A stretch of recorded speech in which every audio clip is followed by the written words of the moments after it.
आज अर्चना आणि प्रेरणा यांचा आपण प्रॉब्लेम पाहणार आहोत। या ठिकाणी ट्रायल बॅलन्स दिलेला आहे, त्याचबरोबर प्रॉब्लेमच्या सुरुवातीला त्यांचा प्रॉफिट शेअरिंगचा रेशो सुद्धा दिलेला आहे। हा सुद्धा काळजीपूर्वक पाहणं गरजेचं आहे, कारण नेट प्रॉफिट आपण या रेशोनुसार डिस्ट्रीब्यूट करतो। यानुसार पहा तर आता या ठिकाणी ट्रायल बॅलन्स आहे, ऍडजस्टमेंटला टिक मार्क केलेली आहे, पेटेंट्स ऍडजस्टमेंट आहे, डेटर्स ऍडजस्टमेंट आहे, इलेक्ट्रिसिटी चार्जेस ऍडजस्टमेंट आहे, वेजेसवर ऍडजस्टमेंट आहे, त्यानंतर लँड अँड बिल्डिंगवर ऍडजस्टमेंट आहे, फर्निचरवर आहे, बॅड डेब्ट्स आहे, परचेस आहे, त्यानंतर कॅपिटलवर सुद्धा त्यांचे ऍडजस्टमेंट आहे आणि सेल्सवर आहे। ठीक आहे, आता आपण प्रत्यक्ष प्रॉब्लेम ट्रान्सफर करूया। तर सुरुवातीला आहे स्टॉक। आता तारीख दिलेली आहे 1/4/2018 म्हणजे वर्षाची सुरुवात आहे, त्यामुळे हा कसला स्टॉक असेल? ओपनिंग स्टॉक असेल। Opening stock trading account debit side 8560।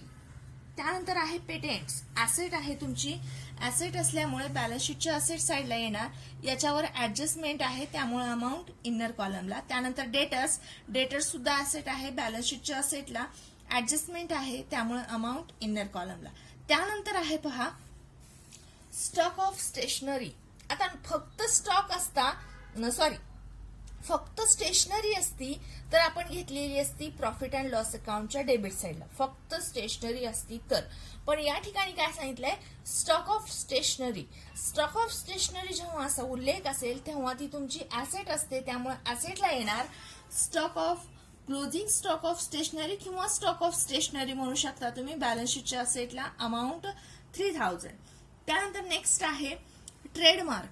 Trademark म्हणजे तुमचं जे काही लोगो असतो, तुमच्या ब्रँडचं जे काही तुमच्या प्रोडक्टचं जे काही ब्रँड असतं, ते ट्रेडमार्क आपली ऍसेट आहे आणि ऍसेट असल्यामुळे ती सुद्धा बॅलन्स शीटच्या असेट साइडला अमाऊंट 2000। त्यानंतर बिल्स रिसिवेबल आहेत, बिल्स रिसिवेबल ही सुद्धा ऍसेट आहे, ऍसेटला ट्रान्सफर करा 6300। त्यानंतर इलेक्ट्रिसिटी चार्जेस। आता इलेक्ट्रिसिटी चार्जेस हा आपला एक्सपेन्सेस आहे आणि हा इनडायरेक्ट एक्सपेन्सेस आहे, आणि इनडायरेक्ट एक्सपेन्सेस असल्याने प्रॉफिट अँड लॉस अकाउंटच्या डेबिट साइडला 1450 इनर कॉलमला कात्र ऍडजस्टमेंट आहे। त्यानंतर वेजेस, वेजेस ट्रेडिंगचा आयटम आहे, ट्रेडिंग अकाउंटच्या डेबिटला 950। आता याच्यावर सुद्धा ऍडजस्टमेंट आहे त्यामुळे अमाऊंट इनर कॉलमला।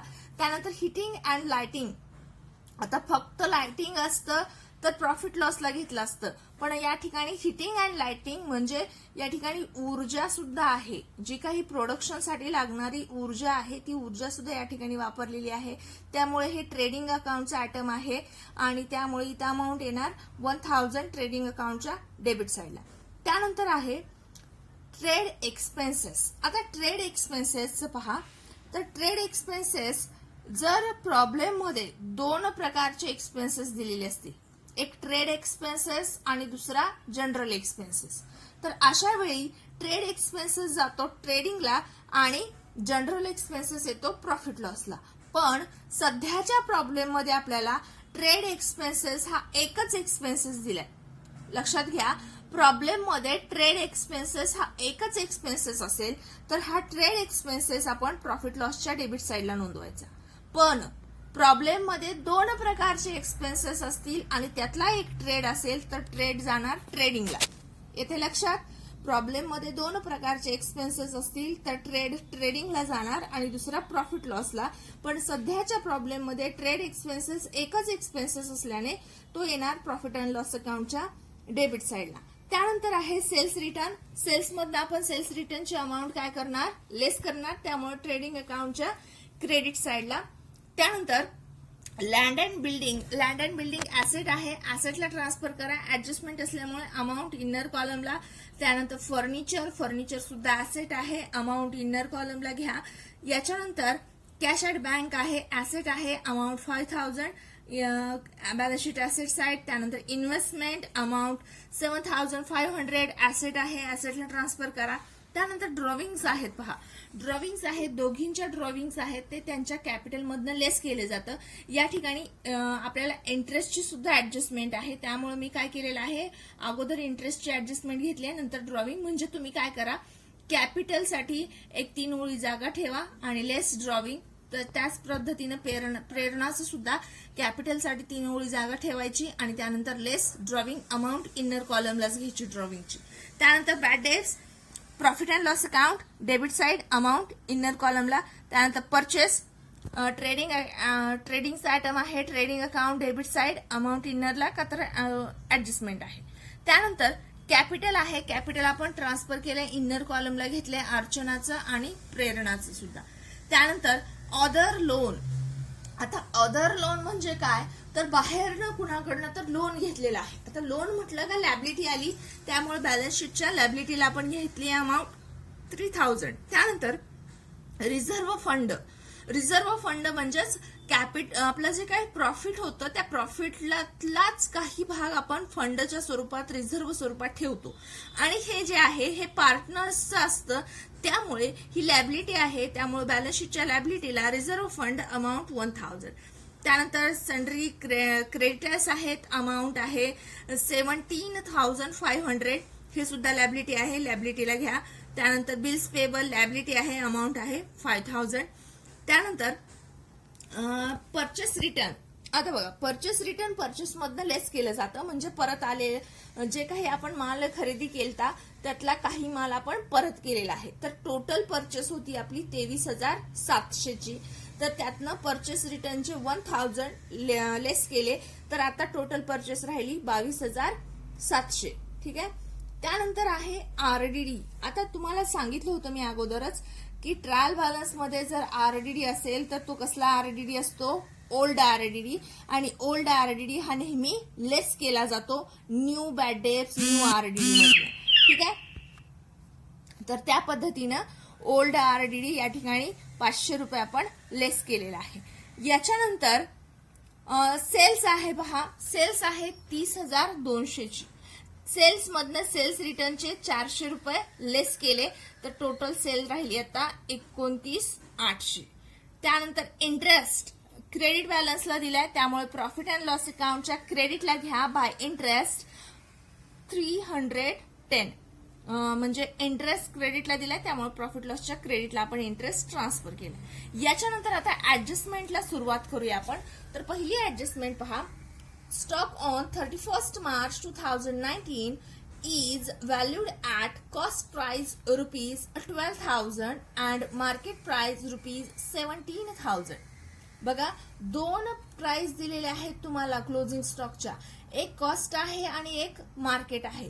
तर घेणार कुठली जी व्हॅल्यू कमी आहे, जी कमी आहे ती घ्यायची. कुठलीही असू द्या, कॉस्ट असू द्या, मार्केट असू द्या, कुठलीही असू द्या, जी व्हॅल्यू कमी आहे ही आपण क्लोजिंग स्टॉक म्हणून घेणार आहोत. त्यामुळं हे 12,000 आपण क्लोजिंग स्टॉक घेणार आहोत. तर क्लोजिंग स्टॉकचे दोन इफेक्ट, फर्स्ट ट्रेडिंग अकाउंटला बाय क्लोजिंग स्टॉक ट्रेडिंग अकाउंटच्या क्रेडिटला अमाऊंट 12,000 आणि second effect balance sheet asset side closing stock amount 12,000. त्यानंतर नेक्स्ट ऍडजस्टमेंट पहा, number second, our customer Mr. Shekhar failed to pay his dues of ₹800.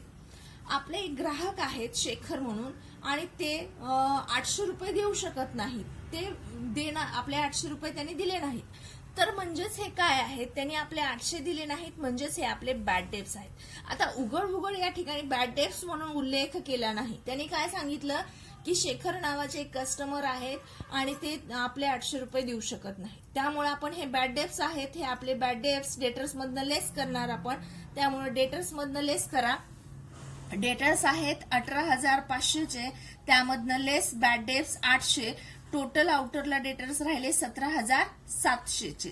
आता जे 800 रुपयाचे बॅड डेट्स तुम्ही लेस केलेले आहेत याचा second effect profit and loss अकाउंटच्या डेबिट साइडला या ठिकाणी पहा, आपल्याला ओल्ड बॅड डेट्स आपल्याला ट्रायल बॅलन्स मध्ये दिलेले होते, बरोबर आहे. हे कसले आहेत, ट्रायल बॅलन्स मध्ये दिलेले ओल्ड बॅड डेट्स ते 200. त्यानंतर न्यू बॅड डेट्स म्हणजे आता आपण काढलेले हे न्यू बॅड डेट्स किती आहेत 800. असं टोटल बॅड डेट्स किती झाले आपले 1,000, बरोबर आहे. म्हणजे प्रत्यक्ष 1,000 रुपये आपले बुडालेले आहेत. पण आपण या अगोदरच काही पैसे बुडतील म्हणून अगोदरच आपण ट्रायल बॅलन्स मध्ये तरतूद केलेली होती, ती म्हणजे ओल्ड आरडीडीची 500ची. म्हणजे आपण बुडतील म्हणून 500चा अंदाज केला होता, पण प्रत्यक्ष किती बुडाले? 1000 बुडाले.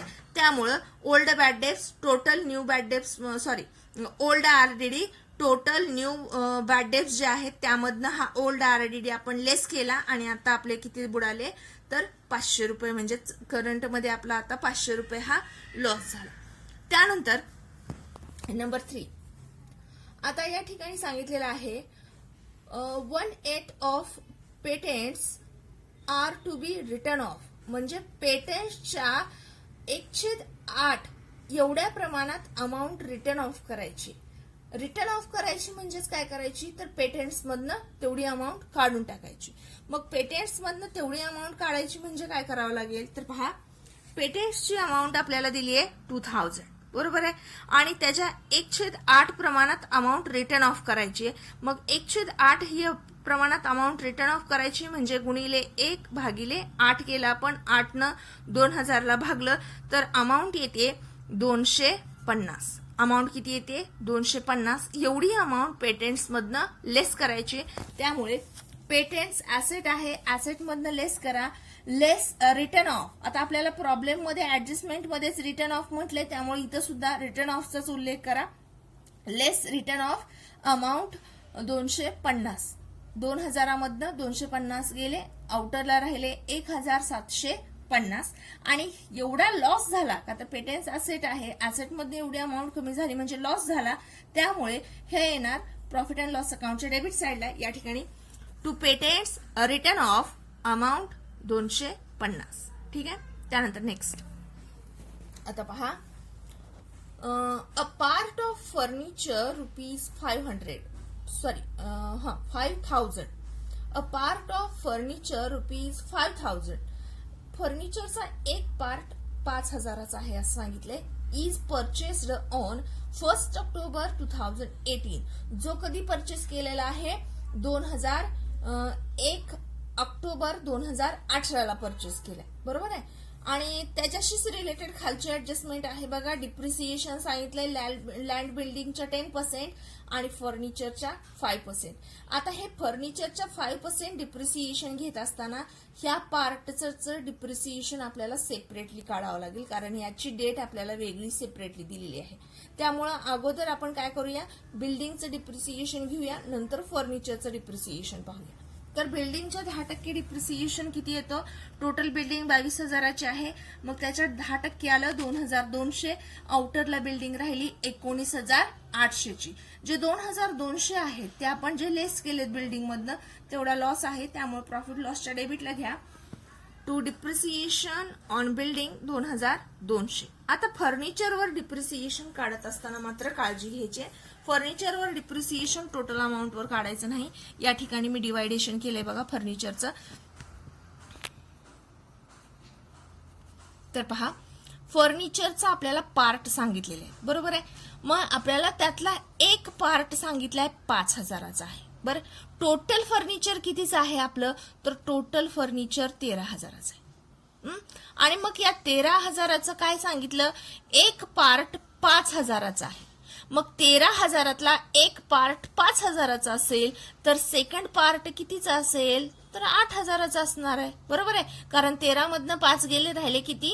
8. म्हणजे एक पार्ट 5चा आहे तर दुसरा पार्ट कितीचा असणार आहे? 8,000चा. म्हणजे अशा आपण फर्निचरचे 2 पार्ट करून घेतले. आता या 2 पार्टवर डिप्रिसिएशन वेगवेगळं चार्ज करायचं, तर त्या पद्धतीनं पहा. आता फर्स्ट पार्ट आहे 8,000चा. आपल्याला फर्निचरवर डिप्रिसिएशन किती चार्ज करायचंय? 5% चार्ज करायचे. ठीक आहे. मग 8,000चा जो पार्ट आहे त्याच्या 5% डिप्रिसिएशन किती आलं? 400. आता मी इतर केलेलं आहे डायरेक्ट, पण तरी पण तुम्हाला सांगते 8,000 गुणिले 5 भागिले 100. ठीक आहे. तर डिप्रिसिएशन किती आलं तुमचं? 8×5 = 40. किती आलं? 400. फर्स्ट पार्टचं डिप्रिसिएशन किती आलं? 400. त्यानंतर सेकंड पार्ट जो आपल्याला सांगितलेला आहे प्रॉब्लेम मध्ये, हा सेकंड पार्ट कितीचा आहे? 5,000चा. ठीक आहे. हा 5,000चा पार्ट आहे. मग आता या पार्टवर आपल्याला डिप्रिसिएशन काढायचंय. मग सुरुवातीला आपण काय करूया? या पार्टवर डिप्रिसिएशन किती टक्क्यानं काढणार? 5%नंच काढूया. ठीक आहे. तर 5%नंच याच्यावर डिप्रिसिएशन आलं 250. 5,000च्या 5% काढलं आपण डिप्रिसिएशन किती आलं 250. पण हा जो पार्ट आहे हा पार्ट 1 ऑक्टोबर 2018 घेतलेला आहे. बरोबर आहे. हा पार्ट कधी घेतलाय 1 ऑक्टोबर 2018. मग ऑक्टोबर ते मार्च किती महिने काउंट होतात तर ऑक्टोबर, नोव्हेंबर, डिसेंबर, जानेवारी, फेब्रुवारी आणि मार्च किती महिने काउंट झाले तर 6 महिने काउंट झाले. ठीक आहे. म्हणजे हा जो 5,000चा पार्ट आहे हा आपण 6 महिने वापरलेला आहे. मग डिप्रिसिएशन सुद्धा किती महिन्याचं घ्यावं लागणार 6च महिन्याचं. मग अगोदर 5% डिप्रिसिएशन आलं 250, पण हे 12 महिन्याचं डिप्रिसिएशन आहे. बरोबर आहे. आपल्याला किती महिन्याचं पाहिजे फक्त 6 महिन्याचं पाहिजे. त्यामुळे गुणिले 6 भागिले 12 किती येणार 125. ठीक आहे. तर यानुसार फर्स्ट पार्टचं डिप्रिसिएशन 400 आणि जो 5,000चा आपण त्याला सेकंड पार्ट म्हटलेला आहे त्या सेकंड पार्टचं डिप्रिसिएशन आलं 125. असं टोटल डिप्रिसिएशन झालं आपलं 525. कसं 525 आलं लक्षात आलं. आपण वेगवेगळे 2 पार्ट करून घेतले का तर एक पार्टचं व्हॅल्यू आपल्याला सांगितलं होतं. मग टोटल फर्निचर मधनं आपण तो पार्ट वेगळा काढला आणि जो दुसरा पार्ट होता तो पार्ट वेगळा काढला. ठीक आहे. तर या पद्धतीनं हे टोटल डिप्रिसिएशन आलंय ते टोटल फर्निचरच्या अमाऊंट मधनं लेस करा. तर फर्निचरचे अमाऊंट 13,000 आहे. त्यामधनं डिप्रिसिएशनचे 525 लेस केले. आउटरला अमाऊंट राहिली 12,475 आणि 525 जी लेस केली तेवढा लॉस आहे. त्यामुळे प्रॉफिट अँड लॉस अकाउंटच्या डेबिट साईडला डिप्रिसिएशन ऑफ फर्निचर 525 असं बिल्डिंगचं डिप्रिसिएशन आणि फर्निचरचं डिप्रिसिएशन टोटल डिप्रिसिएशन झालं 2,725. त्यानंतर सेकंड ऍडजस्टमेंट आहे सेकंड नाही 6 नंबरची ऍडजस्टमेंट आहे outstanding expenses wedges 300 and electricity charges ₹200. दोन्ही आउटस्टँडिंग एक्सपेन्सेस आहेत. त्या एक्सपेन्सेस मध्ये आउटस्टँडिंग काय होतात ऍड होतात आणि सेकंड इफेक्ट लायबिलिटीला. त्यानुसार वेजेस मध्ये ₹300 ऍड केले. टोटल वेजेस झाले 1,250चे आणि इलेक्ट्रिसिटी चार्जेस मध्ये 200 ऍड केले. टोटल इलेक्ट्रिसिटी चार्जेस झाले 1,650 आणि दोन्ही आउटस्टँडिंग एक्सपेन्सेस बॅलन्स शीटच्या लायबिलिटीला या ठिकाणी आउटस्टँडिंग वेजेस 300 इलेक्ट्रिसिटी चार्जेस 200 असं टोटल आउटस्टँडिंग झाले 500. त्यानंतर लास्ट ऍडजस्टमेंट आहे अलाउ इंटरेस्ट ऑन कॅपिटल 3%. म्हणजे पार्टनर्सचं जे हे कॅपिटल आहे 40,000 आणि 20,000 याच्या आता इंटरेस्ट काढताना कधीही लक्षात घ्या ही जी अमाऊंट तुम्हाला प्रॉब्लेम मध्ये कॅपिटलची दिलेली असते या अमाऊंटवर इंटरेस्ट चार्ज करायचा नेहमी. ही जी अमाऊंट प्रॉब्लेम मध्ये कॅपिटलची दिली आहे याच्यावरच इंटरेस्ट चार्ज करायचा. यानुसार 40,000च्या 3% आणि 20,000च्या 3% आपल्याला इंटरेस्ट कॅल्क्युलेट करायचा आहे. तर या ठिकाणी केलेला आहे बघा इंटरेस्ट ऑन कॅपिटल. आता मी पूर्ण नाव लिहिलं नाही फक्त ए म्हणजे अर्चना आहे आणि पी म्हणजे प्रेरणा आहे. तर 40,000च्या 3% आला 1,200 आणि 20,000च्या 3% येतो 600. तर हा इंटरेस्ट पार्टनर्सचं इन्कम असतं. कॅपिटलवरचा इंटरेस्ट हा पार्टनरचं इन्कम असल्यामुळे पार्टनर्सच्या कॅपिटलमध्ये तो इंटरेस्ट ऍड केला जातो. त्यामुळे पार्टनर्सच्या कॅपिटलमध्ये ऍड 3% इंटरेस्ट. अर्चनाचा टोटल कॅपिटल झाला आता 41,200 आणि प्रेरणाचं टोटल कॅपिटल झालं 3% इंटरेस्ट म्हणजे 600 ऍड केला तर 20,600 टोटल कॅपिटल झालं. आणि आता या टोटल कॅपिटल मधनं आपण ड्रॉविंगची अमाऊंट जर लेस केली तर राहिले किती 40,000 इनरलाच ठेवलेत का तर नेट प्रॉफिट ऍड करायचं आहे. आणि प्रेरणाचं ड्रॉविंग लेस केलं तर प्रेरणाचे राहिले 19,700 इनरलाच ठेवलेत का तर नेट प्रॉफिट ऍड करायचं आहे. आता हा एक इफेक्ट झाला इंटरेस्ट कॅपिटलमध्ये ऍड केला. पण सेकंड इफेक्ट हा इंटरेस्ट देणार कोण आहे तर हा इंटरेस्ट देणार आहे कंपनी. बरोबर आहे. पार्टनर्सनी व्यवसायात भांडवल गुंतवलंय त्याच्या गुंतवणी बदल्यात आपण त्यांना इंटरेस्ट दिलेला आहे. पण हा इंटरेस्ट कंपनी देत असल्याने कंपनीसाठी काय असतो हा तर कंपनीसाठी हा एक्सपेन्सेस असतो खर्च असतो. कारण कंपनी त्यांना पैसे देणार आहे म्हणजे कंपनीसाठी एक्सपेन्सेस आहे. कंपनीसाठी एक्सपेन्सेस असल्यामुळे याचा सेकंड इफेक्ट कुठं होणार तर प्रॉफिट अँड लॉस अकाउंटच्या डेबिट साईडला या ठिकाणी पहा to interest on capital. Archana 1200, Prerna 600, असा टोटल इंटरेस्ट किती झाला 1800. ठीक आहे. तर अशा पद्धतीनं हा आपण पूर्ण प्रॉब्लेम सॉल्व्ह केलेला आहे. तर जीपी येतो 8290 आणि एनपी येतो 825. आता हे 825 डिवाइड कसे करायचे, तर 825 2:1 या रेशोनुसार डिवाइड करायचे. त्यानुसार येतात. अर्चनाचे येतात 550 आणि प्रेरणाचे येतात 275. त्यांच्या कॅपिटलमध्ये ऍड करा. अर्चनाचं total capital net profit add करून टोटल कॅपिटल झालं 40,550 आणि प्रेरणाचं नेट प्रॉफिट ऍड करून टोटल कॅपिटल झालं 19,975 आणि बॅलन्स शीट क्लोज होतीये 87,525.